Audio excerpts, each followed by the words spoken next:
By December 1941, the world was engulfed in total war. Hitler had already conquered much of Europe, and the Nazi war machine seemed unstoppable. Yet, in one of the most consequential decisions of the Second World War, Adolf Hitler declared war on the United States, a choice that would alter the course of history. The context of this decision begins with the attack on Pearl Harbor. On December 7, 1941, Japanese forces struck the U.S. Pacific Fleet, drawing America into the war against Japan. Hitler, bound by the tripartite pact with Japan, faced a critical choice: remain focused on Europe or declare war on a powerful industrial nation that had so far remained neutral in the European theater. Hitler's decision was as ideological as it was strategic. He believed in underestimating the United States, viewing it as a nation weakened by internal divisions and unprepared for modern warfare. Hitler famously referred to Americans as half a nation of Negroes and Jews, reflecting a mix of racist ideology and strategic miscalculation. In his mind, the U.S. could not mount an effective challenge to the Reich in Europe, and declaring war would solidify his alliance with Japan. Yet his generals and advisors were deeply concerned. Germany was already engaged in a titanic struggle with the Soviet Union, draining resources, manpower, and industrial capacity. Admiral Raeder and other military leaders warned Hitler that opening another front against a vast and industrially capable nation would stretch Germany's forces dangerously thin. Hitler ignored these warnings. On December 11, 1941, he formally declared war on the United States, confident that America would take months, if not years, to mobilize. This move, however, would prove to be his gravest strategic error. In Europe, the consequences were immediate. The U.S. now had a clear casus belli against Germany, allowing President Franklin D. Roosevelt to fully mobilize the American economy for a two-front war. Factories, shipyards, and aircraft plants shifted into overdrive, producing ships, tanks, aircraft, and weapons on a scale Germany could never match. Meanwhile, Hitler's own strategic situation deteriorated. The German army remained committed on the Eastern Front, fighting the Soviets in brutal winter campaigns. Resources were finite, and now the war had expanded to include a new global industrial superpower. Hitler's ideology further clouded his judgment. He believed that a total victory over the Soviet Union could secure Germany's Eastern Front, after which he could focus on the Americans. This assumption ignored the realities of logistics, manpower, and the sheer scale of U.S. industrial capacity. His confidence was rooted in hubris rather than tactical reality, a hallmark of many of his late-war decisions. The declaration also unified American public opinion. Prior to Pearl Harbor, the U.S. had been deeply divided, with strong isolationist sentiment in Congress and among the populace. Hitler's declaration of war removed any doubt.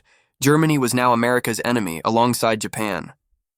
Roosevelt's government could mobilize not just the military, but the full economic, industrial, and technological power of the United States. German propaganda initially tried to frame the declaration as a bold strategic alliance with Japan, hoping it would intimidate the U.S. Instead, it backfired, portraying Hitler as overreaching and reckless. Hitler's miscalculation was clear.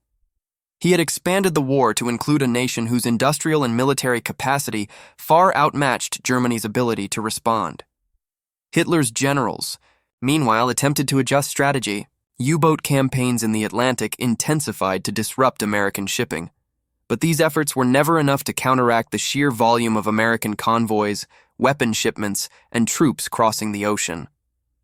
Each U-boat success was dwarfed by the exponential growth of Allied logistics and industrial output. The long-term consequences became evident by 1942. American troops began arriving in Europe, bolstered by tanks, aircraft, and supplies produced back home. The U.S. Navy achieved dominance in the Atlantic, securing supply lines and neutralizing Germany's submarine threat. On every front, the Reich faced a new, formidable enemy capable of fighting a prolonged and multi-front war. Hitler's ideological overconfidence and disdain for American military potential had blinded him to reality. While Germany was losing men and resources against the Soviet Union, the United States entered the war fully mobilized, tipping the strategic balance irrevocably. What Hitler saw as an alliance with Japan became a strategic nightmare, forcing the Reich to fight a globalized war it was never prepared to win. By 1942, The impact of Hitler's declaration of war on America was unmistakable. The U.S. war machine was in full swing, producing ships, planes, and tanks at an industrial pace Germany could not match. The Allies coordinated global operations, linking the European and Pacific theaters in a strategic network Hitler had failed to anticipate. American involvement also provided a critical morale boost to the Allies. British and Soviet forces now had an assured partner with vast resources. Lend-lease aid to the Soviet Union increased, easing supply shortages and helping to turn the tide on the Eastern Front. Hitler's overconfidence had unintentionally strengthened his enemies. Hitler's generals recognized the disaster unfolding. Field Marshal von Rundstedt and General Guderian understood that fighting America, while already engaged with the Soviets, diverted attention, resources, and manpower from critical fronts. Yet Hitler refused to adjust, clinging to the idea of simultaneous victory in Europe and continued aggression in Africa and the Atlantic. Strategically, the Reich was overextended. U-boats and Luftwaffe attacks could slow American forces, but they could not stop them. Each convoy, each supply shipment, each new division arriving in Europe underscored Germany's growing disadvantage. Hitler's gamble had transformed a regional conflict into a global war of attrition, one Germany was destined to lose. The American response was swift and comprehensive. Troops, weapons, and resources poured into Britain, North Africa, and later Italy and France. The Allied bombing campaign intensified, targeting industrial centers, oil refineries, and transportation networks, further crippling Germany's war economy. Every day, the Reich's capacity to wage war shrank, while the United States' ability expanded. Hitler's mistake also had a psychological impact on both sides. For the Allies, America's entry validated their efforts and fueled optimism. For German commanders and soldiers, the prospect of facing fresh, well-equipped American divisions added despair and urgency. Morale in the Wehrmacht began to erode, particularly as the realization sank in that the war had expanded far beyond Germany's original capacity. On the Eastern Front, the combined pressure of Soviet offensives and increasing American support to Britain and the USSR created an overwhelming strategic dilemma. Hitler insisted on holding positions at all costs, while generals recognized that flexibility and pragmatism might have saved lives and territory. Yet Hitler's ideological rigidity prevented adaptation. His declaration of war on America had cemented a two-front reality that doomed Germany's strategic options. By 1943 to 1944, the cumulative effects of Hitler's decision were unmistakable. Allied forces had landed in Normandy, begun the liberation of Western Europe, and coordinated a combined effort with the Soviets pushing from the east. German industry and logistics could not sustain simultaneous defense on multiple fronts.